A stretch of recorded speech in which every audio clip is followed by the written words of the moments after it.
Bank and all the staff of Nagaland, we assure you that we will give the best of the service. Please, sir, kindly do the honors of launching the branch. Let's do it together. Shall we start? Yeah. In the name of the Lord, the Father, the Son, and the Holy Spirit, and on behalf of all of us, I and the MD and CEO of the bank open the branch.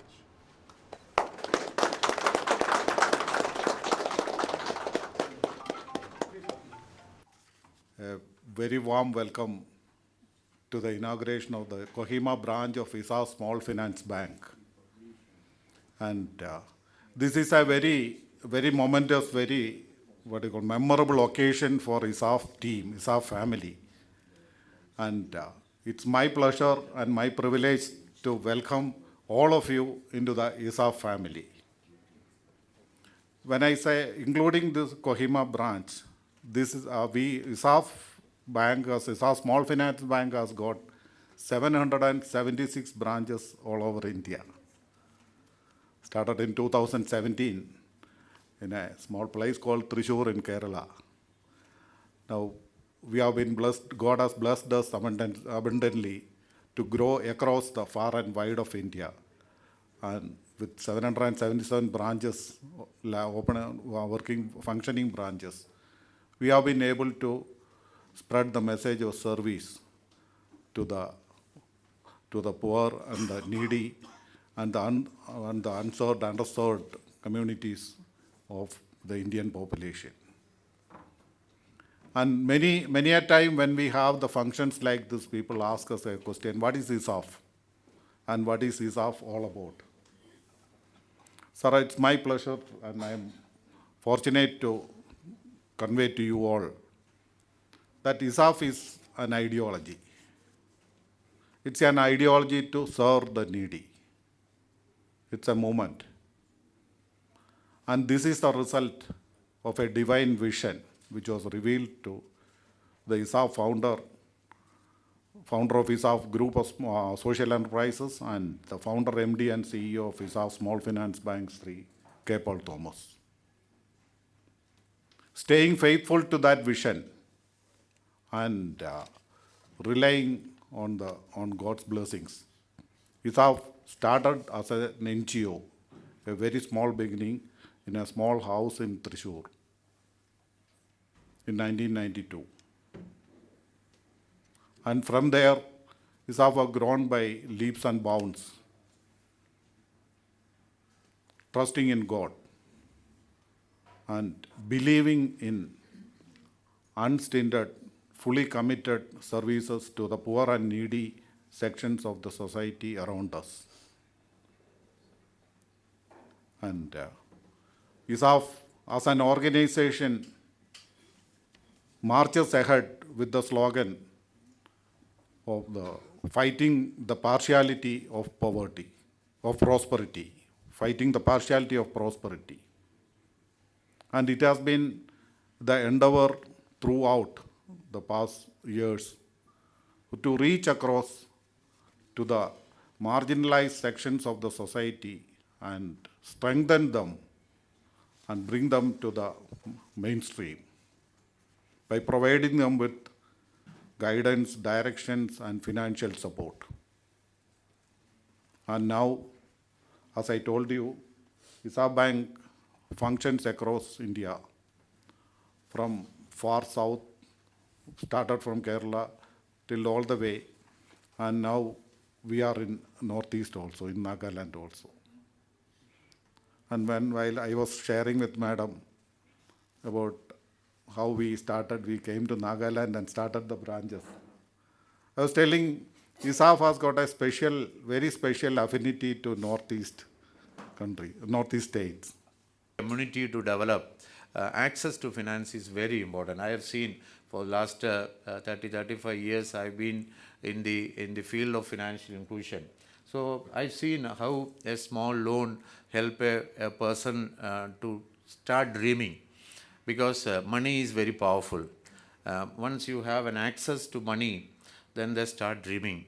Then they started, people who were having one cow started thinking about having 5 cows, having a small dairy farm, and so they are creating. A small shop owner think about making it big. So that's 90% of our micro borrowers are women. So and we form women groups and we support them through training. And ESAF NGO, ESAF Foundation, works closely with hand in hand with the ESAF Bank. And bank also spend, it is a regulatory requirement is only 2% for CSR. But from year one, we decided that we will spend 5% of the profits for CSR, and I am fortunate to convince my shareholders, because it is a listed bank. So to convincing all the shareholders also it's difficult, but they all agreed to continue with that. And out of that, 160 branches are located in semi-urban or urban areas, and only 85 branches are located in the rural areas. Another way of looking at the things, another dimension, a big chunk of the branches are located in few districts. For example, Dimapur is having 60 branches, Kohima is having 56 branches, Chamokitima is having 24 branches. So the 3 districts accounts for 140 branches, which constitute 57% of the total bank branches in the state. The other 13 districts, they have just 105 branches, which amounts to 43%.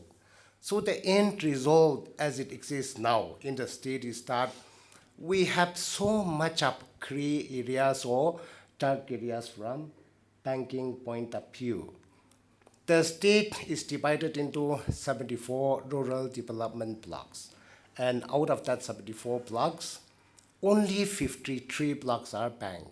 And as on date, 21 RD blocks doesn't have any kind of banking coverage or any kind of banking facilities. So we have so much of dark areas, and a block actually consists of about 15, 20 villages, and some of the larger blocks are having even 30 to 35 to even 40,000 population.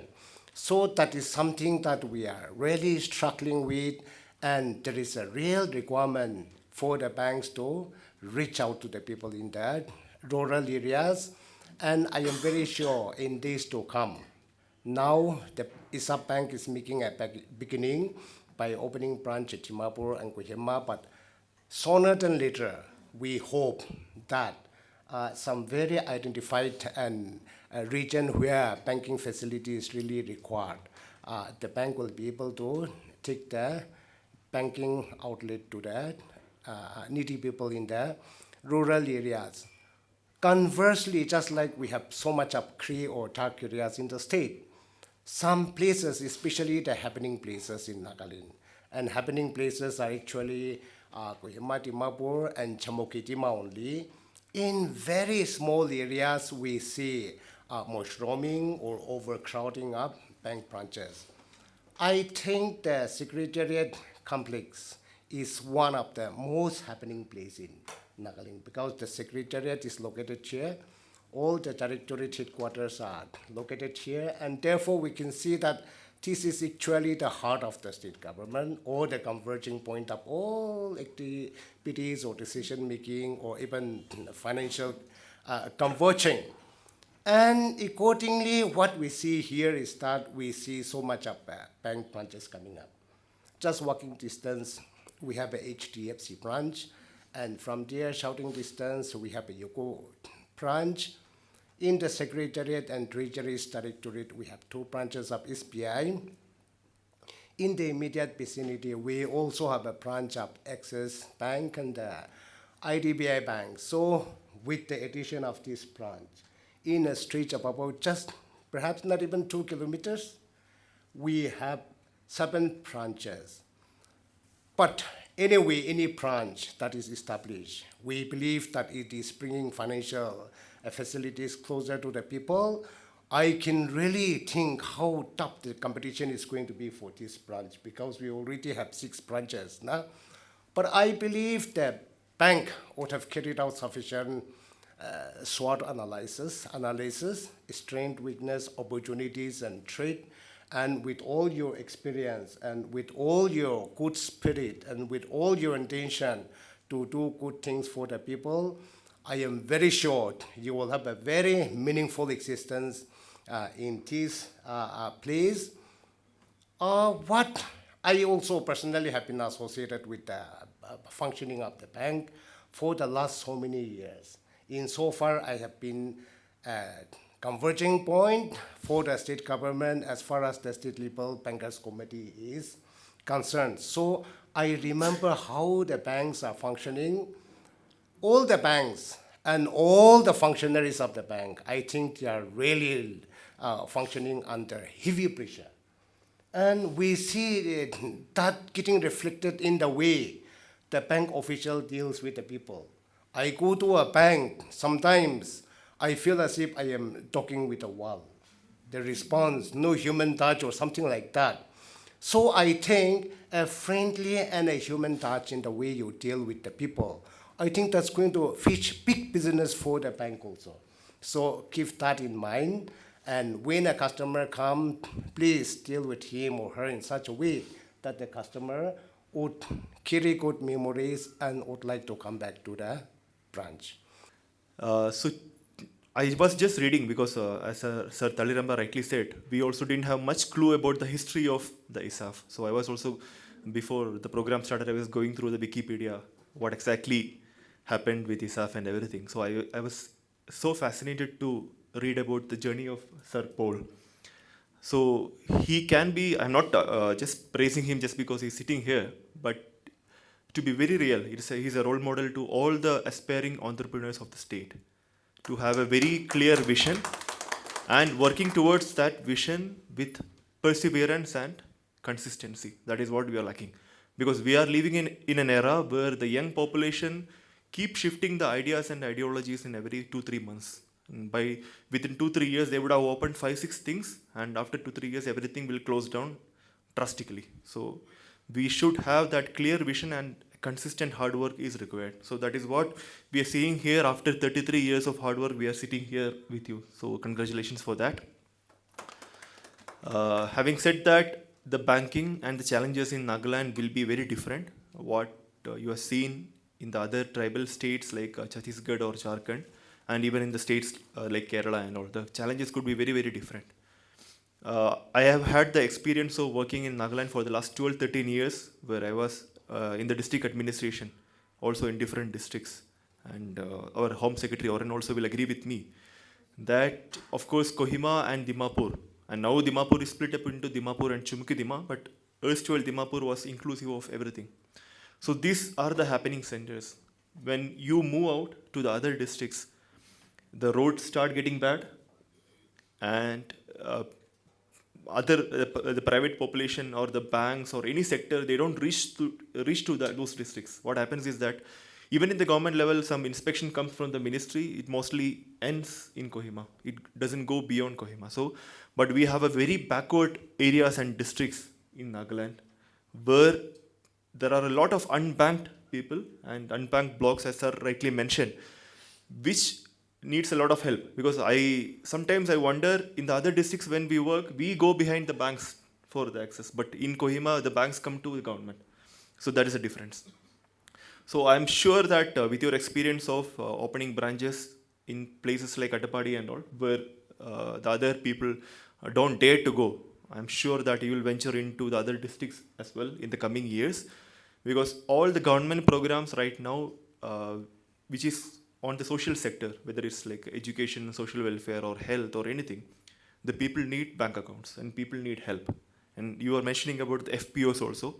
I am also working as a project director in 2 projects in agriculture, where we have a lot of FPOs and everything. But yes, the number of FPOs compared to other states are very, very limited in Nagaland. And to open the bank account and having them, they train them and equip them to have that transaction and financial knowledge is very, very challenging. So I would request that you also take up a little towards community development, especially the skill development for the community also towards the banking and financing, and that will be a real help to all the people and population in Nagaland. The population in numbers would be very, very less. We hardly have 20 lakhs of population. That would be just a district population in many other states. But we can't deal with numbers here because we are dealing about geography, which is sparsely populated, spread out, and we have villages with maybe 100, 200 population, but it may take you 2-3 hours from the district headquarters or even 6-7 hours from the district headquarters to reach this particular village. And so the challenges will be different, and as Sir said, the customer service has to be really, really important. And we are very happy to learn that the CDA ratio is really, really high, because we have experienced that many banks only focus also on deposits, opening accounts. But when it comes to services like the government programs and all, we have a tough time dealing with them. So I'm sure that you will be able to sustain the CDA ratio here also and extend your services to all the needy people in Nagaland. So with that, wish you all the best, and thanks for coming here all the way from Kerala and different parts of the country. And we wish the ESAF family very all the best and a wonderful tenure in Nagaland. Thank you very much.